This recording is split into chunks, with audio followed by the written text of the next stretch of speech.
It's time for Forward Nation Radio.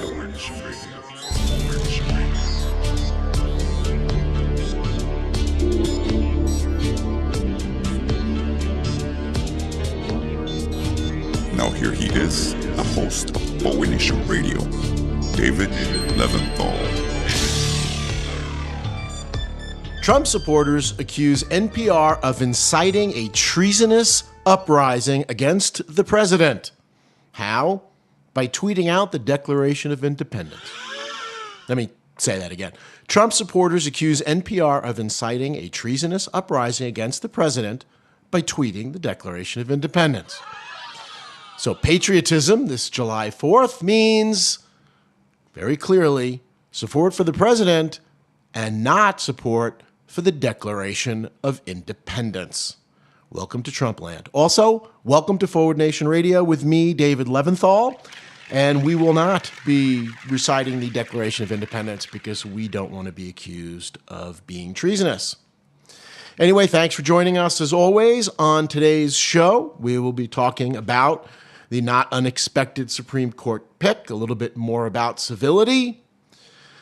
But first, let's go back to talking about treason. The President of the United States, Donald Trump, maybe we should just call him the Trumpster. Like some frat boy nickname would seem to suit him better than President Trump. The Trumpster is in Europe right now, meeting with our allies, Vladimir Putin and his staff, and also our enemies, NATO.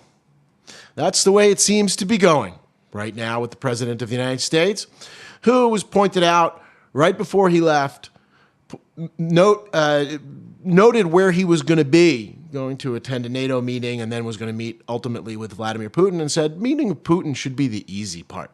It's almost like the whole thing is just an excuse to meet with Vladimir Putin. Well, he probably was summoned. Yeah, but what's the point? You go to Europe and then you're just going to insult all of our allies? Well, maybe that's the point. Maybe you're missing the big point. That there really is an intentional realignment by the United States of America, the President of the United States. This is an assault on the post-World War II world order. I mean, let's be clear on what's happening here. He is absolutely making enemies of all of our allies since basically World War II. The so-called freedom-loving democracies of the world, our longtime friends, he has a real problem with and he's alienating. Unbelievable. But someone like Vladimir Putin, that's okay. This is the impact of this is extraordinary. What this could be doing. People ask all the time, what Trump is screwing up, how much of this can be undone? And there is a real, the United States will always, well, at least presumably be powerful, et cetera. We are what we are. But our leadership role around the world, I think you could make a plausible argument, is diminished forever. And you got to really ask yourself why that is, because, I mean, all these things really only benefits one person. Yeah, you know, it's funny how you look at this story, and we talk about the media, and we'll be talking about the media again later in the show, and how the so-called left-wing media, which means the credible media, how it's supposedly left-wing, but it just cannot state the obvious. How they dance around what's going on, this whole thing with Trump, the whole thing with Putin. It's almost like we're waiting for them to catch up to what we already largely know. Right. I think to a large extent. I suppose to some extent, you think about that, Damien, it's a good thing. Because certainly mainstream media like the New York Times shouldn't be reporting supposition. It should be reporting facts. But you have to question why, though. You can't just say, okay, well, maybe some of this stuff is just happening just because. I mean, how many of these signs are we going to keep ignoring? You know, if these things are pointing to this possibility then we should at least be talking about why, because it's kind of a big deal. I mean, for the first time, you could have a situation where you have this level of what could be called treason happening in the United States. So why not at least entertain it? We're gonna talk about emails, and we're gonna talk about Barack Obama's tan suit, and we can't talk about something that's really. And we'll talk about civility, of course. While the president of the United States may be meeting his boss in Russia, we're going to talk about Sarah the huckster being treated rudely at a restaurant. I think some of that. I don't know what to attribute that. You may have more ideas. You know a lot about the media and studied the media a lot. So you may have some ideas what's going on. I mean, some of this to me is an abundance of caution. Media is afraid of getting out in front of the story because of how the right-wing propaganda machine will be all over them. But why be so selective? Why talk about emails and what they may or may not have? And it's even worse than that, because even when a report comes out that says, yeah, we didn't really find anything in the emails, they were going on and on and on about what these emails might be. Oh, crooked Hillary is tied to this or that. But yet when it comes to this, everybody just takes a step back, and I want to know why. Yeah, well, there's no question, as we've talked about on the show. You make a great point. I mean, the media. First of all, the idea of dismissing the media as the liberal media, we've argued a lot, is absolutely absurd. Even where it tries to be honest, the fact that it is corporate owned and corporate beholden in the sense of advertising, whatever else, means that to make the argument that the media is liberal is ridiculous. But one would think that to at least some extent the media wants some kind of order, some kind of reasonable government. And you do have to go back. I mean, the New York Times has apologized for how much they did trumpet the Hillary Clinton email story when, excuse me, right before the election. Yeah. When so much other stuff isn't being done. You know what they need? They need a DeLorean. We should get those guys a DeLorean so they could go back in time and undo that, because, I mean, here we are right now. Yeah, well, they're not going to go back in time and undo it, but it seems to me that this is now a whole bunch of times that we've heard about them apologizing for making mistakes and running one story too hard, not running stories negative of Republicans hard enough. But don't you think that they should be more in touch with their audience and their listeners? Because, I mean, I'm not the only one who, when you saw this on the news or when you read it in the newspaper, you're thinking, enough with the emails. I mean, wasn't it Bernie Sanders that actually said those words? Enough with the emails. I do a terrible. I think he said enough with the damn emails, actually. We could say exclamation. That. This is enough with your damn emails. Yeah. On some level, of course, you want to say that what the media mostly does is try to sell newspapers, sell airtime, or whatever else. And for whatever reason, I guess the Hillary Clinton email stories were selling newspapers. You would think that a scandal, as what seems to be imminent here with Trump, would sell newspapers. And remember that stand-up comedian Michelle Wolf? Yeah. When she gave that speech. That awful, horrible person, you mean, who insulted Sarah the huckster? And I think everything was kind of okay with the media, with what she was saying, until she hit them. And she said, I think, exactly what you just said, which is that, this has a lot to do with them selling papers, and that Trump helps them sell a lot of papers. Horse race politics, basically. And, of course, you have to add into the fact, when we talk about the liberal media, the media is almost exclusively large multinational corporations and getting larger as we speak. And large multinational corporations don't tend to prefer liberal politics and liberal politicians.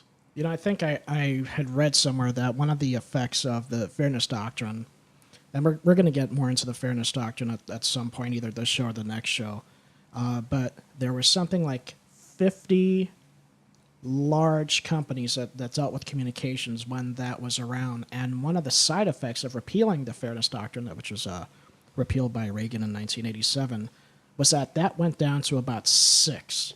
So, yeah, there are a few companies that certainly seem to be pulling all the strings. Well, do you know if the New York Times is running a story on Hillary Clinton's emails before the election? Did that implicate the fairness doctrine before it had been repealed? I don't know.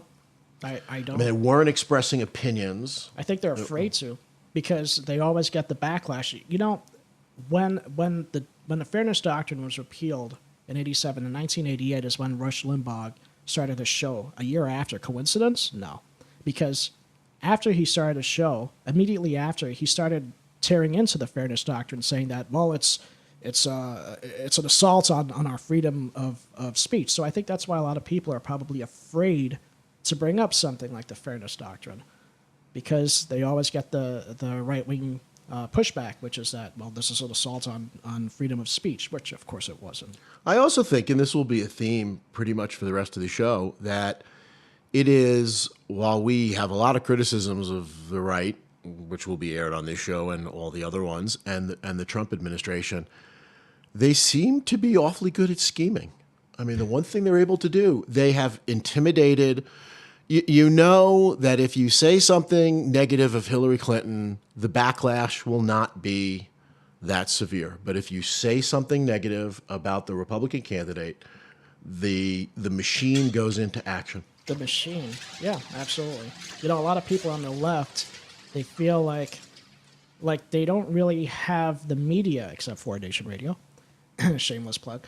But yeah, they really don't have the media to support any semblance of common sense stuff like the right does, because as soon as the right says something, you've got this guy talking about it on Fox News, followed by a chain of other people who are talking about it in like 3 different ways, but basically saying the same thing on conservative radio and other media outlets. We, on the left, progressives simply don't have that mechanism in place. Basically, that propaganda machine that can take. I had talked on this show a few weeks ago about the David Brock book, a long time ago. David Brock, who was the conservative hitman who helped, apropos of today's discussion, Clarence Thomas get onto the United States Supreme Court by making crap up about Anita Hill, which he now admits to doing. And he ultimately decided he was sent to do a hit job on Hillary Clinton, and decided while researching his book to target Hillary Clinton that he actually liked her, and decided to switch sides, and now runs MediaMatters.org and is a big Clinton supporter, and wrote a book years ago, Blinded by the Right, Conscience of an Ex-Conservative. And one of the things that we had talked about a few weeks ago, for those listeners who missed that show, is the extent to which the conservative propaganda machine just feeds off of itself, how it's such an integrated whole. How Matt Drudge or some right-wing blogger will blog something that will just be opinion, innuendo, whatever, without any source, and it just moves up the chain. Everyone's citing somebody else for attribution, and it's been now being reported, and it's whatever else. And nobody actually said this is true, but now it's gotten into the New York Times because it's been on the editorial page of the Wall Street Journal saying it's being reported now all over the media that. I see, but now we're going to do our listeners a great service and teach them what to look for, because there's a little bit of a formula that they use with this.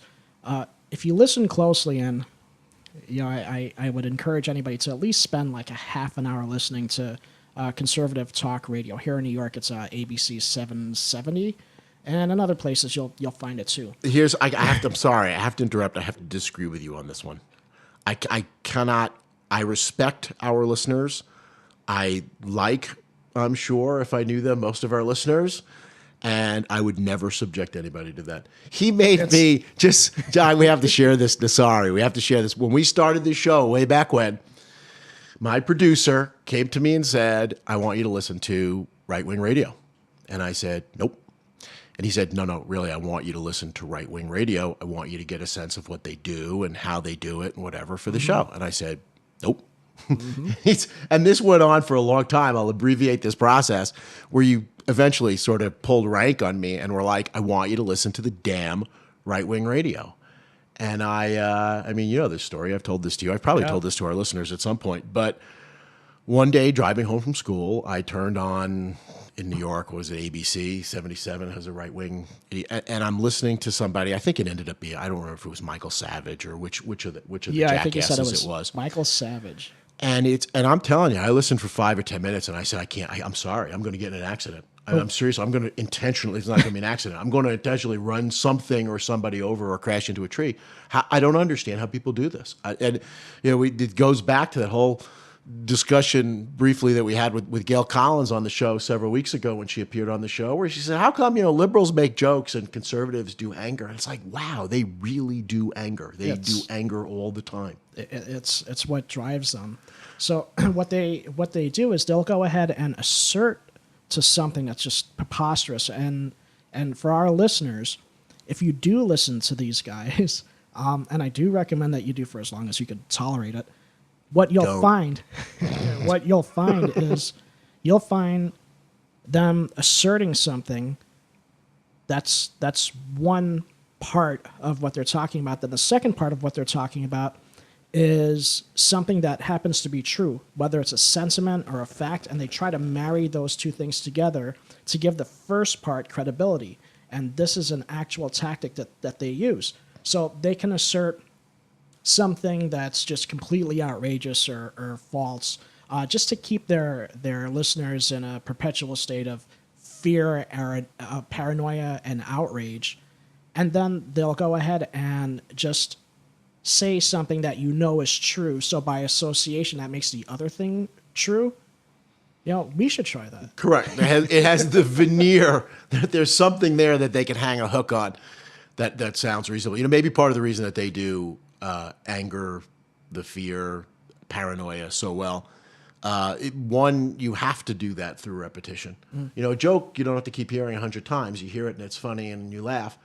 But in order to keep that kind of outrage up, I think that requires the kind of propaganda machine that they apparently have. And I should elaborate at this point, because I've taken a position that if it's misconstrued would be a bad position, which is you clearly should not just be getting your information from liberal, quote unquote, media sources. You should, of course, here's a shameless plug too, you should be listening to Forward Nation Radio, as apparently at least now you are. You should be listening to Forward Nation Radio and other sources, The Nation magazine, et cetera, et cetera. But you obviously should be trying different sources as well, and you should be getting different perspectives. Now, when I say you shouldn't be listening to right-wing radio, I really want to clarify this.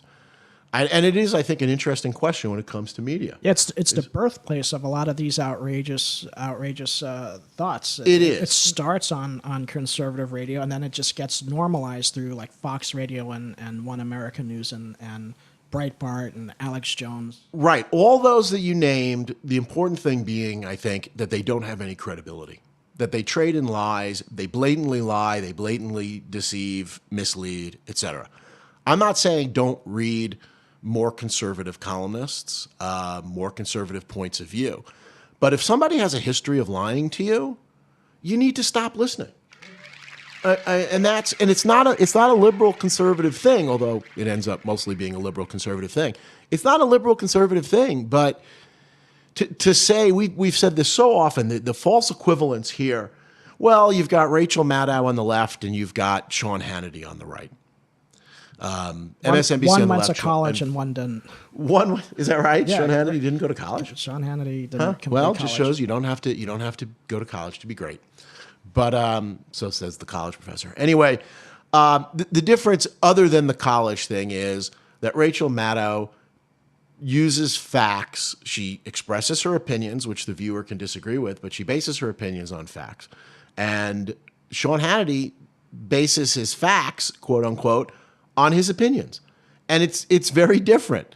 It's like all hyperbole over in Fox News. It's devoid of facts, a lot of it, and they actually even borrow from conservative radio, from what we just spoke about, which is that they try to marry something that's outrageous, something that's more propaganda-ish, to something that's actually existing to make it seem more credible. It's a very fascinating thing. If you go ahead and you take a look at these quote-unquote news outlets, it's really fascinating to see this at work. And it's a formula that I think everybody needs to know about. I think to basically kind of finish the conversation a little bit on this one, you need to get different points of view, but you need to not listen to people who are not trustworthy. And you need to be able to dismiss if they have a history of misleading lying. I was asked, as I often am, just recently about one particular conservative commentator who fits in the category of more reasonable, at least outwardly, apparently, than Sean Hannity. Ben Shapiro, who's a favorite of many of my students. One of whom, about a year ago, someone asked me what I thought about Ben Shapiro. And I said several times students have given me things of his to read, and I've never been particularly impressed. But about a year ago, a student sent me a link and said, "This is Ben Shapiro, read this."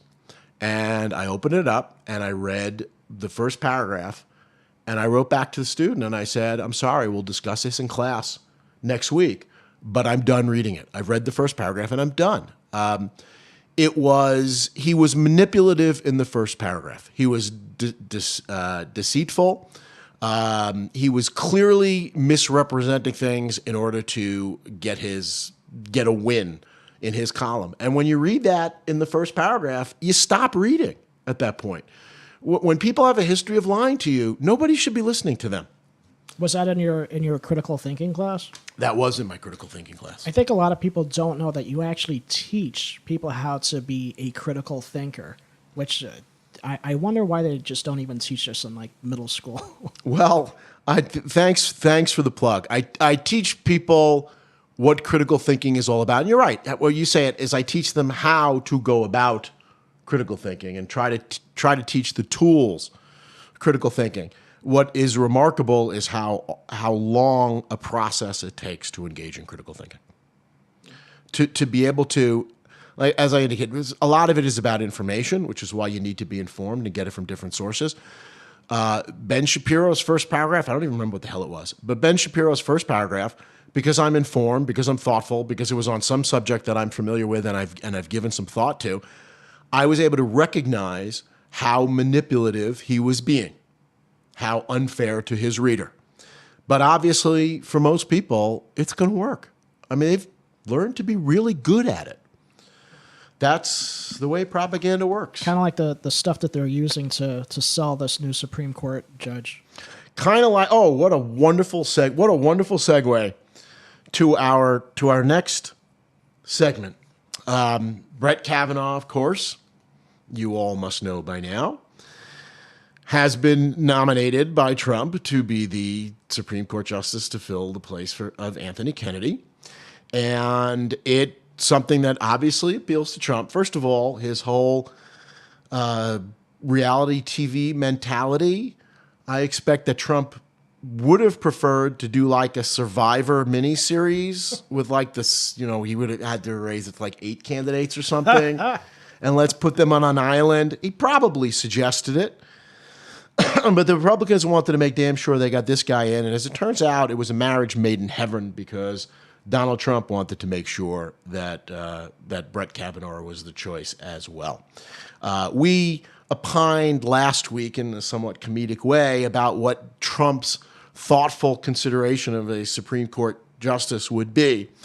And obviously the fact that, like everything else Trump does, there'd be no thoughtfulness to it whatsoever. We did talk about the fact that what Trump would want to know is, how do you feel about presidential immunity in one way or another, or lots of ways or others? And it is clear already from potential future Justice Kavanaugh that he is a strong advocate of presidential immunity. Surprise. Surprise. Even, it turns out, from basically questioning. So Trump will figure that he will have a reliable, if they can get this guy on real quickly, he will have a reliable Supreme Court vote to say that he does not have to respond to Mueller's questions or his subpoena. So gosh, patriotism. So makes you all warm and fuzzy, doesn't it? So how does that work? I mean, you've got, if the president is supposed to be above the law, what would be the distinguishing mark other than the obvious, which is that, okay, you're president, but how would you write that into law so that maybe I don't go ahead and commit a crime and then expect to get off? I mean, where's the line of distinction there? There have been a remarkable number. Again, what a sign of the times.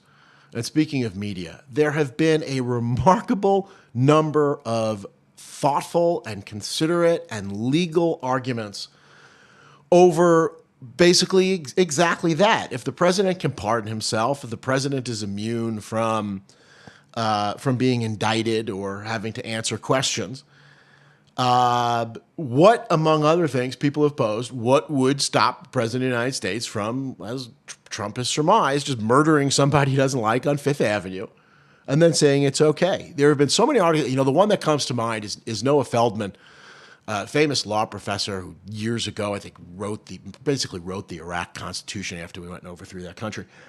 He has an article from, at this point, it's probably a month ago in the New York Review of Books, examining just that issue of presidential indictment. On the other hand, you've got Alan Dershowitz making arguments on just the opposite side. But it is really a sign of the times that this is what we have to discuss right now in America. Whether the president of the United States basically can commit any crime he wants and then just completely walk away scot-free. Can I just say that while we talk about the details of whether a president of the United States or any place can do this, being above the law, let's have some semblance of common sense just kind of come in. We're talking about somebody putting themselves in an office that blocks any sort of legal action against them. They could do whatever they want. I mean, let that sink in. That's not America. According to a constitution that was written by people whose apparent overwhelming concern was to not have a king. I mean, it was a pretty wide ocean you have to sail over to go ahead and start something new here. And there are some questions you sort of want to look and say, I don't care what you interpret the Constitution as. I don't care what you interpret laws as. There's just no possibility that the President of the United States is above the law and can pardon himself and is immune from indictment. And yet here we are. But, which is something, of course, that Brett Kavanaugh famously said. Oh, wait, I'm sorry. That was when the Democrat was the President of the United States. And Brett Kavanaugh famously worked with Kenneth Starr on the Starr Inquisition of President Clinton, reminding us once again that while it is unfair to a Republican president to have a Republican special prosecutor investigating him, it is perfectly reasonable to have a Democratic president being investigated by an absolute rabid Republican special prosecutor. And you just know that people who can think at least a little bit past getting out of bed in the morning are saying, wait a minute, how is it that we have justices who are supposed to be blind in interpreting the Constitution? How is it that we have any leaning justices at all? Like, why would we have a right, left, moderate justice? Shouldn't it just be something where, if you're going to stay seated during the State of the Union address because you're supposed to be all fair and neutral, why have some sort of bias? But this is a huge thing. Well, this is a couple of things on this. Kavanaugh, of course, said the usual. When they come out with this, I love this. I have this line: judges must interpret the law, not make it. That's a big conservative line, the implication being that liberal judges make the law. I can say words too, but if my record doesn't show that, then, I mean, fool me once. Right. Well, the one who most famously said this recently, of course, was Chief Justice Roberts in his confirmation hearings, where he, of course, said the same thing. It's a typical Republican line. It sounds wonderful. It means absolutely nothing. It's total bullshit, but it makes the other side look bad and you look good. Roberts said, judges must interpret the law, not make the law. I understand that. We respect precedent. And then he proceeded to get on the Supreme Court and overturn every single precedent he could as quickly as possible, leading his ideological brethren, Antonin Scalia, to call him out publicly in a Supreme Court opinion and say, you're overruling all these decisions. Just say that's what you're doing already. So what do we, is this what you teach your kids now? Because kids are paying attention. It's not important what I say, or no, just it is important what I say. That's all that's important. What I do, forget about it. It's not going to really matter. Just as long as I say the right things. Right. Well, because by the time I do something, you'll have forgotten and we'll have moved on to 10 or 12 or 15 or 20 other lies, so it will all be a thing of the past. How many times do we go back and we analyze? We can read that, yes, Donald Trump has now passed, I don't know how many lies since he took office, 3,000, I think he passed a few weeks ago. I think and we could read that, we know of. But you've forgotten most of them. And when he comes out and says a lie tomorrow, that's the exact opposite of a lie he told a year and a half ago, his supporters aren't even going to remember. Unbelievable. They're going to just keep moving on. You know, this is the thing with the right, with the judges. It turns out, by the way, which judges are most in favor of interpreting the law, of making law, which judges are the most activist. Well, it turns out that if you actually study these issues, it is the conservative justices over the last several decades who've been quicker to overturn acts of Congress, to ban actions by the executive or others. And in fact, it has been the conservative justices who have been active. What was interesting there, and they talk about this idea, and again, the media here, there's something at least in his background that maybe Kavanaugh will be able to grow on the court. Maybe there will be some evolution there. There was something in the paper from some of the conservative players, basically, who are engineering this. Sounds like a fungus. It is. So we're not going to make the mistake again. The famous Souter mistake, where George Bush Sr. nominated to the Supreme Court David Souter, a justice for New Hampshire, who turned out to be a very reasonable and moderate justice. They didn't realize. Throw it on the wall, see if it sticks. And now John Paul Stevens, who was put on the court, I think, by Gerald Ford, and then became one of its liberal lions by the time he was done. There's a history of people getting to the United States Supreme Court and evolving. And what's funny about that is they always evolve to the left. If you look at there's nobody who evolves and says, well, he wasn't a member of the KKK before he got to the court, but once he got to the court, he decided he would be a member of the KKK, and that would be good. You have a justice like Hugo Black, who was a member of the KKK, got to the court and became a champion of civil rights. But the Republicans have learned from their mistake with Souter, and anybody, the New York Times is even writing, maybe Kavanaugh will be better. There is no chance that this guy will be anything other than what we know him to be. None. There is a conservative establishment, the Federalist Society primarily, as well as the Heritage Foundation, the Alliance Defending Freedom, that is making damn sure that a Souter mistake never happens. In other words, no Republican nominee to the United States Supreme Court will believe in evolution, let alone be capable of evolution. The opinions will not change. People are talking about the fact that Kavanaugh had written on the appeals court the opinion that basically said that Obamacare could be constitutional under the president's taxing authority, federal government's taxing authority. An opinion that ultimately was echoed by Chief Justice John Roberts in casting the deciding vote to support to uphold Obamacare. What's lost in that is the ability of conservatives to play the long game. And that's what's happening here. Yes, they suggested that Obamacare should be upheld at that time under the president's taxing authority. This, by the way, is the reason the Trump administration is now challenging several provisions of Obamacare, saying we've taken the tax away, we've taken the penalty away for refusing to sign up, therefore there's no tax, and therefore there's no taxing authority, and therefore there should be no Obamacare. But more importantly, what was missed in Roberts' opinion, and I'm sure in Kavanaugh's as well, is to seat upholding Obamacare in the president's taxing authority as opposed to the Commerce Clause, which for generations has been the constitutional clause that has supported federal action where it is necessary. And in fact, Roberts, and I expect Kavanaugh as well, but I know Roberts, in his opinion, had specifically said the Commerce Clause does not give the president and the executive the authority to do Obamacare. And by doing that, even though upholding the taxing authority in this one particular instance, the damage that the conservatives have done to federal authority for a long time is unmistakable for those who are paying attention. By narrowly reading the Commerce Clause, we have diminished the ability of the federal government to speak. Now, one of the things we had a conversation about the media, so we're going to leave some of this to next week, some discussion of Kavanaugh, who I'm sure will still be in the spotlight next week.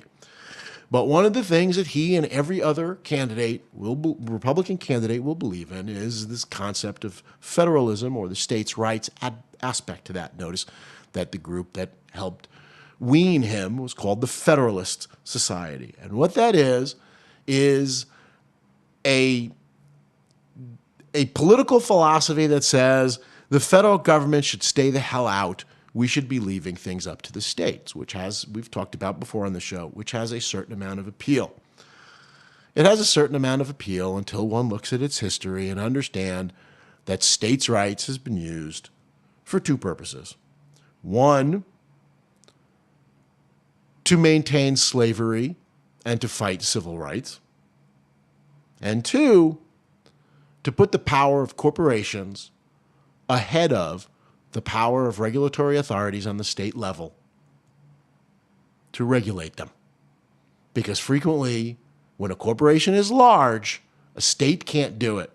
Only the federal government can regulate. So this is, once again, all about the lack of regulation. We know, and it's become perfectly clearer why the Republicans are tolerating the things they don't like about Trump. His international trade wars, his attacks on NATO, which undoubtedly is costing them and their clients some money. But the three things that the Republicans really wanted is court packing, killing the regulatory state, which they're doing through federalism, and lowering taxes. And that's really important, because I think a lot of people are wondering, why are the Republicans just sitting back and allowing a lot of this stuff to go on? Well, that first point is so important. I mean, they're all important points, but they basically just want to load the courts. Imagine this. You go ahead and you strike a deal with a party, and you say, you just back me and any asinine thing that I'm going to do, and in return, I'll stack as many districts with conservative judges as possible. Well, if you're a Republican, you're like, that makes perfect sense. Yes, Mr. President, go ahead and do whatever you want. We'll take the deal. They take the deal with the devil. Right, and it explains a lot of the behavior that we see, and the willingness for the Republicans to turn a blind eye to all these very serious things that are going on underneath this administration. Well, it's helpful, as we talked about last week and last couple of weeks, and we'll be talking about again soon. It is helpful when you don't actually believe in anything except empowering yourself. You know, you talk about the court packing. It's been pointed out that Mitch McConnell has kept the Senate, will be keeping the Senate in session in August, will not be allowing the Senate its August recess. Now, there is much speculation that the reason he's doing that is he doesn't want the Democrats to be able to go home and run for re-election in their own districts. But I think that one of the other reasons why he's doing that, one of the main reasons he's doing that, is they need to keep packing the courts. And they need the Senate in session for as long as it can be in case they're voted out of office. They need to fill the courts with what they can. And what does court packing mean? It is a tragedy that the Supreme Court is, I expect, going to overturn Roe v. Wade. It will certainly eat away at its core provisions, if not actually overturning it. It is terrible what it will be doing with civil rights and voting rights, two things that our new Supreme Court nominee is not very much in favor of. But if you look at the three things that Donald Trump has promised the Republicans, packing the courts is about money. It's not the social issues that the Republican leadership really gives a crap about. That just gets their base angry. They just want the lack of regulation and the tax cuts and all the other stuff that packing the courts will allow them to do.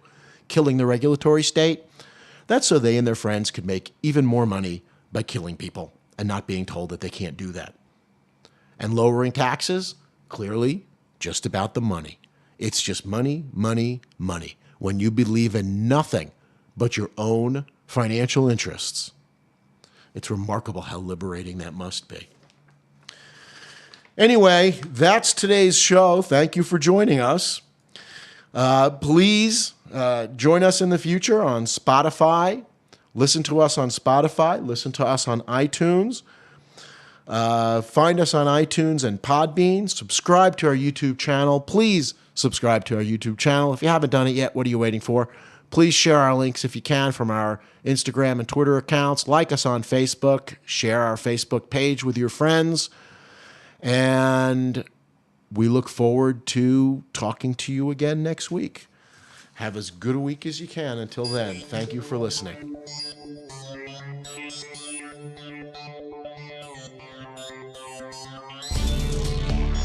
You've been listening to Forward Nation Radio with David Leventhal.